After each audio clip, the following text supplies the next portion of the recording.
سقوط ڈھاکہ کے بعد 1988 کا الیکشن پہلا بڑا سیاسی معرکہ تھا جس میں جماعتی بنیادوں پر الیکشن ہو رہے تھے، کیونکہ 1985 کے انتخابات غیر جماعتی بنیادوں پر آزاد امیدواروں نے لڑے تھے اور پیپلز پارٹی نے ان انتخابات کا بائیکاٹ کیا تھا۔ نومبر میں ووٹنگ کا اعلان ہو چکا تھا اور مقابلہ بہت سادہ تھا، یا آپ بھٹو کے ساتھ ہیں یا بھٹو کے خلاف۔ بینظیر کی عوامی مقبولیت کو دیکھتے ہوئے یہ صاف نظر آ رہا تھا کہ شاید وہ الیکشن میں کلین سویپ کریں گی، لیکن ان کے مخالفین کسی صورت بھی انہیں کھلی چھوٹ دینے کو تیار نہیں تھے۔ اسٹریٹجک ٹرائی اینگل بھی اپنے جوہر دکھا رہی تھی۔ ٹرائی اینگل کا تیسرا سرا یعنی جنرل حمید گل سب سے زیادہ متحرک تھے۔ انہوں نے بینظیر کے خلاف 9 سیاسی جماعتوں کا اسلامی جمہوری اتحاد یعنی IGI راتوں رات کھڑا کر دیا۔ اس حقیقت کا اعتراف جنرل حمید گل اپنے کئی انٹرویوز میں کھل کر چکے ہیں۔ لیکن آپ نے ان کو پہلی ملاقات میں جنرل صاحب یہ کہا کہ میں نے آپ کے خلاف IGI بنائی تھی۔ جی، میں نے آپ کے خلاف نہیں کہا، میں نے IGI بنائی تھی، ورنہ ہم الیکشن تک پہنچ نہیں سکتے تھے، یہ میں نے بتایا۔ انہوں نے کہا کہ جنرل صاحب آئی انڈرسٹینڈ۔ نواز شریف کی جماعت جو اس وقت صرف مسلم لیگ کہلاتی تھی، اس اتحاد کا سب سے بڑا حصہ تھی۔ اس کے علاوہ نیشنل پیپلز پارٹی اور جماعت اسلامی بھی IGI کا حصہ تھی۔ پیپلز پارٹی کے بانی رکن اور بے نظیر کے انکل غلام مصطفیٰ جتوئی کو IGI کا سربراہ مقرر کر کے بے نظیر کے مقابلے پر کھڑا کر دیا گیا۔ اس اتحاد کے سربراہ تو غلام مصطفیٰ جتوئی تھے، لیکن IGI کا عوامی چہرہ نواز شریف تھے۔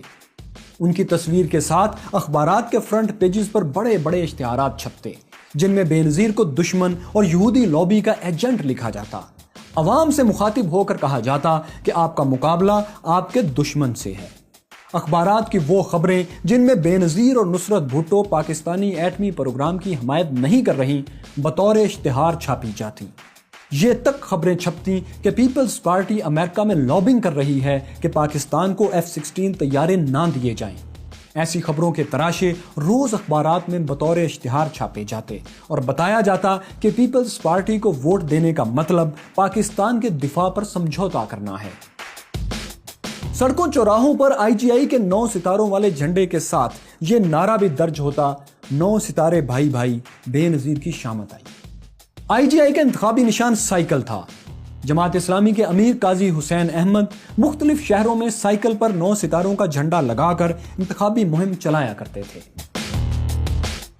مخالفین بے نظیر کو عوام کی نظروں سے گرانے کے لیے اس حد تک چلے گئے کہ بے نظیر کی نیم برہنہ تصاویر ہیلی کاپٹروں کے ذریعے شہروں اور قصبوں میں گرائی گئیں۔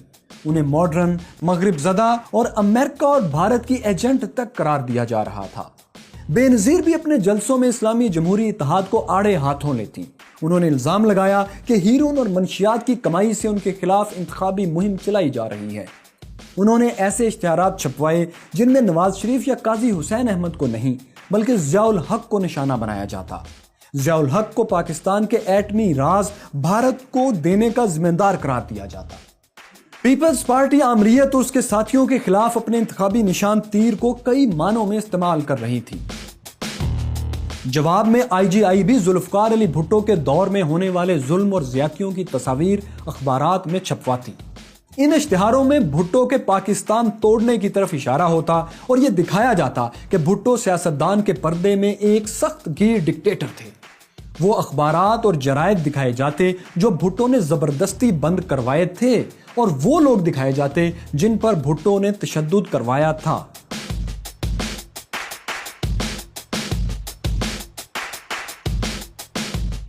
گو کہ دنیا میں ضیاء الحق موجود تھے اور نہ ذوالفقار علی بھٹو، لیکن انتخابی مہم میں یہ دونوں پوری آب و تاب سے زندہ تھے۔ یہ ایک انتخابی جنگ تھی اور شاید دونوں اس پرانے فارمولے پر چل رہے تھے کہ جنگ اور محبت میں سب جائز ہے۔ 16 نومبر کو قومی اسمبلی کی 237 میں سے 207 نشستوں کے لیے ووٹنگ ہوئی۔ کامیابی کے لیے کسی بھی جماعت کو 104 نشستیں درکار تھیں۔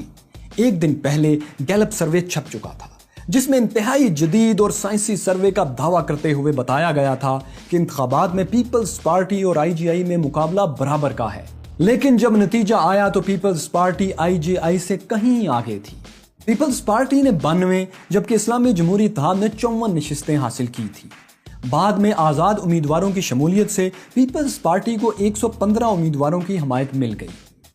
اس الیکشن کی دلچسپ بات یہ تھی کہ آئی جی آئی کے سربراہ غلام مصطفیٰ جتوئی ہار گئے۔ پیر پگارا جنہیں حکومت کی بھرپور مدد حاصل تھی وہ بھی ہار گئے۔ آج آپ سیاست میں خلائی مخلوق کی آوازیں سنتے ہیں۔ ہمارا مقابلہ تو ایک خلائی مخلوق کے ساتھ ہے۔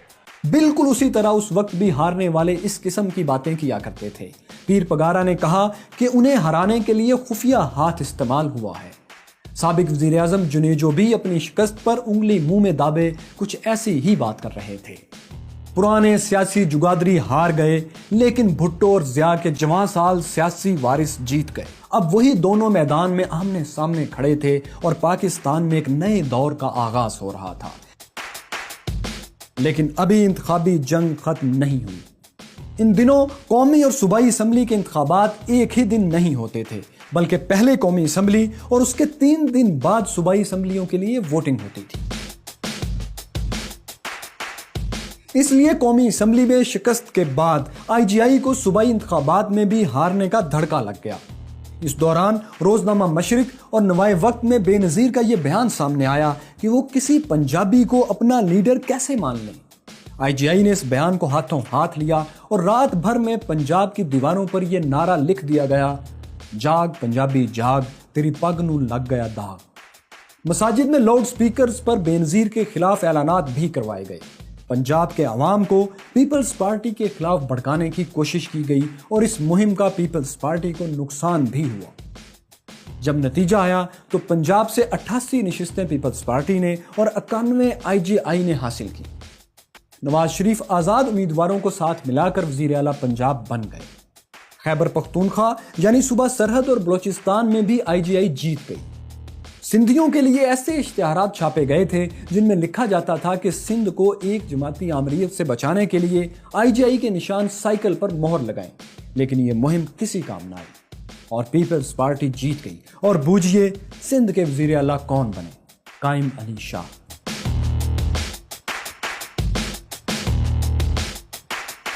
دو دسمبر 1988 کو بے نظیر بھٹو نے وزارت عظمیٰ کا حلف اٹھایا تو وہ پاکستان اور عالم اسلام کی پہلی خاتون وزیر اعظم بن گئیں۔